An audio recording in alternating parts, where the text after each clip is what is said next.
We move it on to the 2027s. So these guys have just completed, let's see, their sophomore season. So they still haven't stepped on the field as juniors. And I'm really curious about this guy basically because he's an all purpose guy. So I don't know where he's going to fit, but he's obviously multifaceted, multi skilled. Talking about Zane Rowe. Zane Rowe out of Denton Guyer is a name that everyone's been really getting to know. He's really been on the rise. He really got a lot of notoriety, I think, as he went on the circuit this last season. But I think now again, I go back to when you see these kids in live reps, when you get to see him in the flesh, in the person, and when you get to see him outside of their freshman season, I think you want to see that growth and development. And like you said, Mark, these are guys that really haven't had a lot of opportunity despite their talent to really be a staple in their school program. So they use this off season, they use the camp, they use the 7-on-7 circuits, to really bolster and really get those live reps. And I think that, in the high school recruiting era that we live in now, these guys are almost having to work twice as hard as far as getting seen, because we see it every day where these elite guys, these 4 and these 5-star guys are having difficulty, you know, getting at the head of the table, with the transfer portal coming in. And then of course guys like Zane Rowe also are a unique asset when it comes to program that you almost want to that they almost have found a different path that they take, because like you said, they're an all-purpose guy.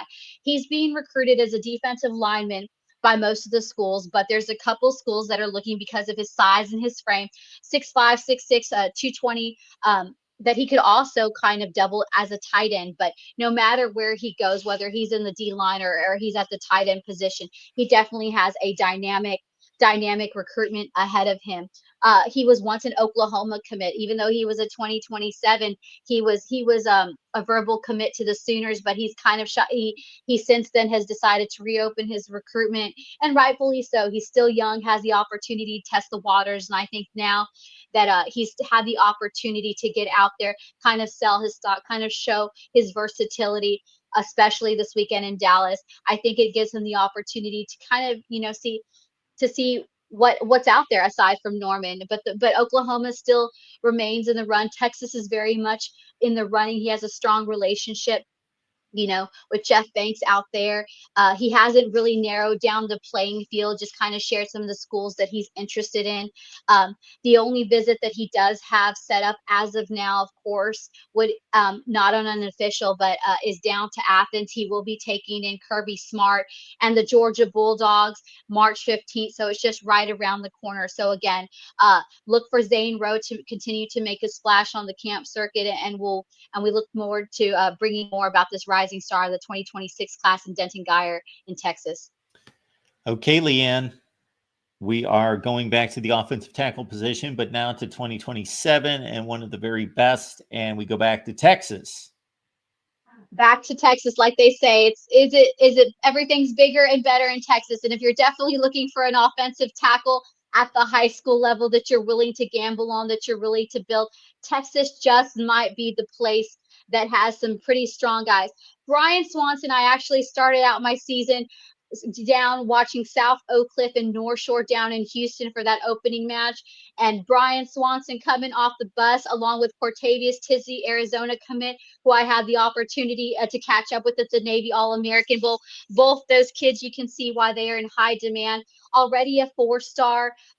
He's been a staple already early on for that South Oak Cliff, anchoring down that line. He's just a big body kid that again he's got that deceptive speed. He's a lot quicker than, despite his build. He put on another show this weekend down in Dallas, not too far from home. But again, South Oak Cliff, I really am surprised that often that they get overlooked. Another gem that really does produce some of the top linemen in the country. I think we should go down to South Oak Cliff a lot more, because I was extremely impressed, and that was at the start of the year.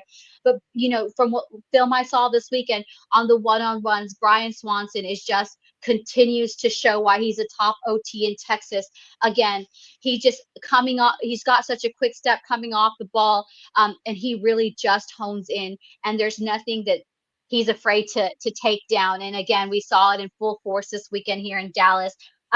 Some of the schools early on to watch are Texas A&M, Oklahoma, and LSU.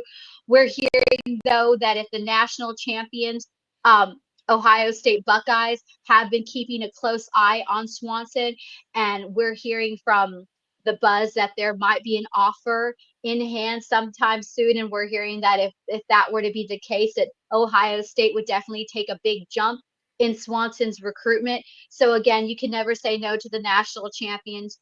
But again, he's already building a strong offer sheet, one of the best offensive linemen to come out of Texas, out of South Oak Cliff. But again, Texas A&M, Oklahoma, and LSU really solidifying their place in his recruitment. But again, Ohio State has been watching on. They've been recognizing his talent and the potential that he has to be a strong depth piece in that 2027 class. So don't be surprised if after this that Ohio State pulls the trigger and Brian Swanson will have his next offer from the national champions in the Buckeyes.